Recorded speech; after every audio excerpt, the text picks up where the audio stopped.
Hello, East Coast residents, friends, and supporters.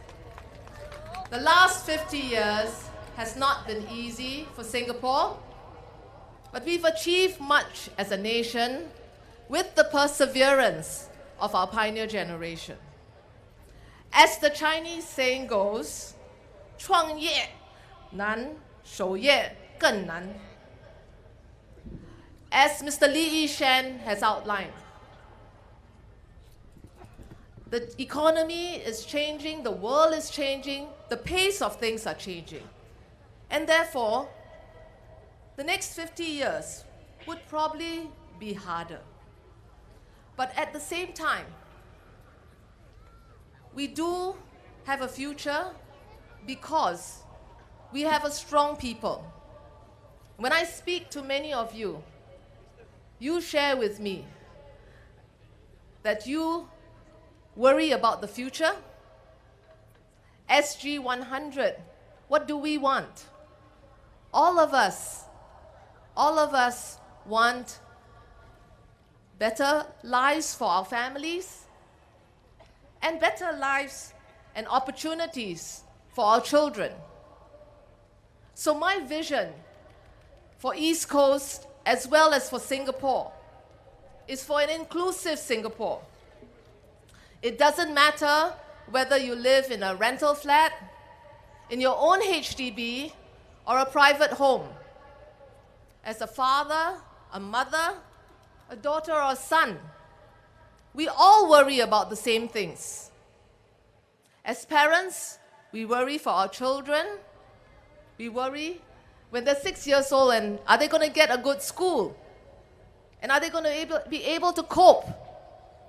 We worry of our children graduating and whether they took the right course, whether they'll find the right job. As a son or a daughter, we worry about our parents. As they age, who will take care of them while we're at work?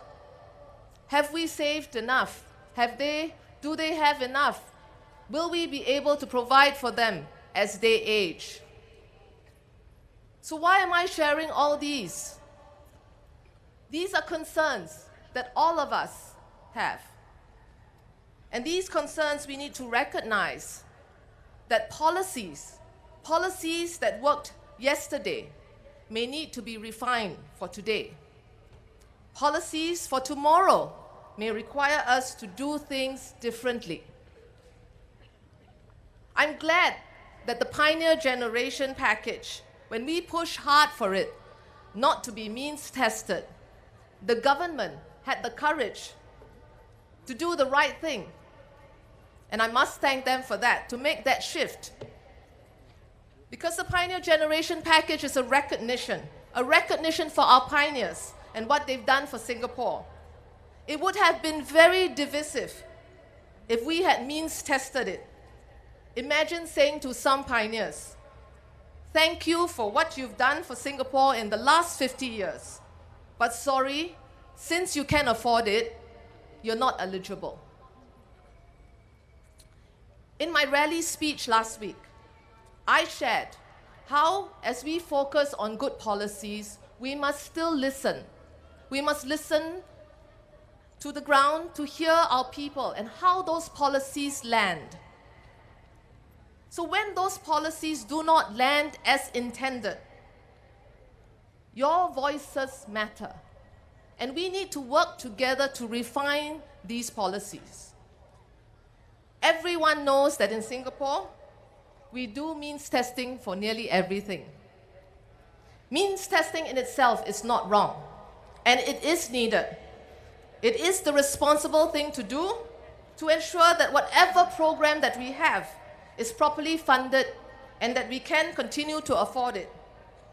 But what we hear from you is that means testing needs to be refined. And we recognize that. Today, we use accessible income and annual value of the home as the criteria. This needs to be calibrated so that it is more inclusive. I'm not saying that we should give something to everyone, as that would not be realistic or affordable in the long run. Rather, we must refine it so that means testing becomes more inclusive, so that those who were excluded, who needed it, are able to access it. As an example, if you don't own a private property, but you live with a family member who has a private property, you cannot get workfare incentive scheme. You cannot get the workfare incentive scheme benefits if you're a low-wage worker. Let me give you another example of one of our residents who has no income but lives with her brother and his family in a HDB flat.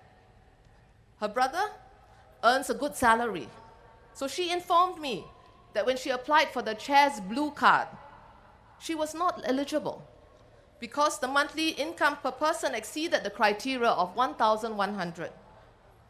So she said she can't expect her brother to take care of her because he has to take care of his family and his children. With MediSave, the GST vouchers, if you are 65 years and older and you do not own any property but live with your children whose private property is valued above 21,000 per annum, you don't qualify. So we need to look at how to refine such policies so that the benefits for WIS, for the low-wage worker in the example I gave, or CHESS for the retired single, and the GST voucher for the senior living with their children may have made a difference for them.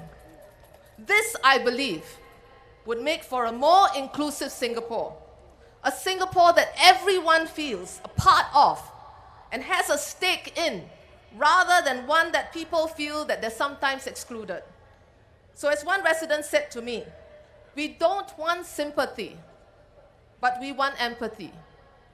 So as we make adjustment to policies for the future, we are unlikely to cater for all situations, no matter how wide-reaching these policies are. But sometimes the most unexpected happens. And at other times, someone may require assistance and they may not fit into the criteria that was used, whether low wage or perhaps someone who has no family support. But the reality is that help is as much needed for these situations at that point in time. So we need to find a better way to handle these exceptions, to provide a safety net, to make Singapore that safety net for all. And this requires a mindset shift. So instead of looking at every situation and every exception as they come, we can also look at how to handle them collectively. So I'd like to give you an example of how we do that in East Coast. Let me give you the example of the MOE EduSave Merit Bursary Awards. This award recognizes students and encourages them to excel academically. These students are of the top 25% of their cohort in their schools. As it's a bursary award, rightly so, it has an income ceiling criteria. And this is based on household income. But that means that many students who are in the top 25% do not get the recognition. So 2 years ago, Dr. Maliki, as mayor of Southeast CDC, together with all the East Coast and Southeast MPs, got together and said, let's raise funds and co-fund an award called the EduSave Merit Awards to recognize our top 25% students in Southeast District, including the East Coast constituencies. And I will tell you that the students who have received these awards, it's not the amount of money, it's much less than the EduSave Bursary Awards. But guess what? These students feel motivated and they feel good and they really, really like the recognition. And their families too. And I think this is about being inclusive. The need to refine these policies, to do things differently, and to cater for exceptions. That's what matters. But it's not changing for the sake of change. It's all about being inclusive and feeling part of. Making us. Why is this important? I believe that this will make us a stronger people and a stronger Singapore. And we will have an even better SG 100. I hope that you will continue to give us your trust to work together for this more inclusive Singapore. We need to move as one to make that mindset shift together. And it's not just about the government doing this. It will require your input and all of us to work together. Take, for example, if now something did happen and we had an emergency here, if all of us just ran in all directions, it would cause a mayhem and confusion. But if we all moved together, turn in one direction and move out quickly, that would be how we could get everybody safely out of here if we had an emergency. So therefore, as we care with you, for you, and for Singapore, as we make these changes, we need to do it together. So vote for all our future. Vote for PAP. Majulah Singapura.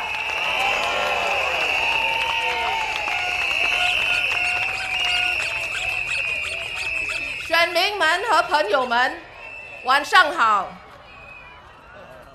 不管我们来自什么生活背景，我们都关心着同样的课题，那就是为我们的家人打造一个安定和舒适的生活。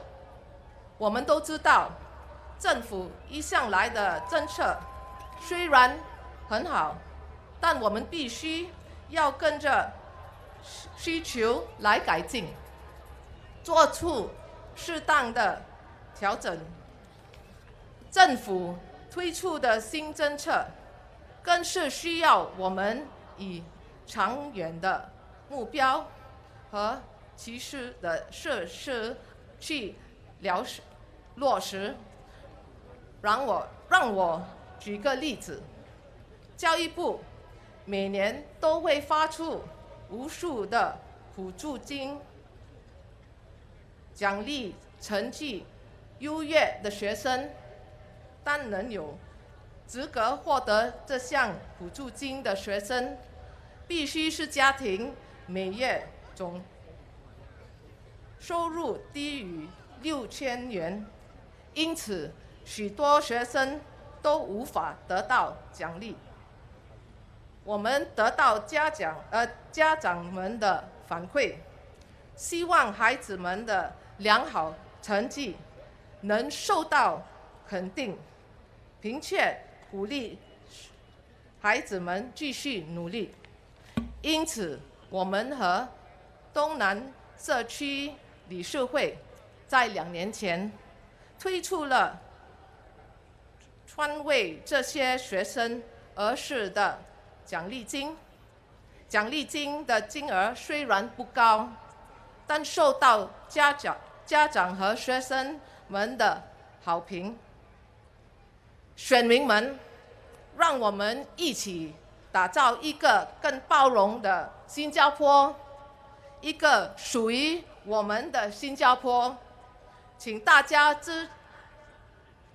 继续相信和支持人民行动党，请投我们一票，谢谢。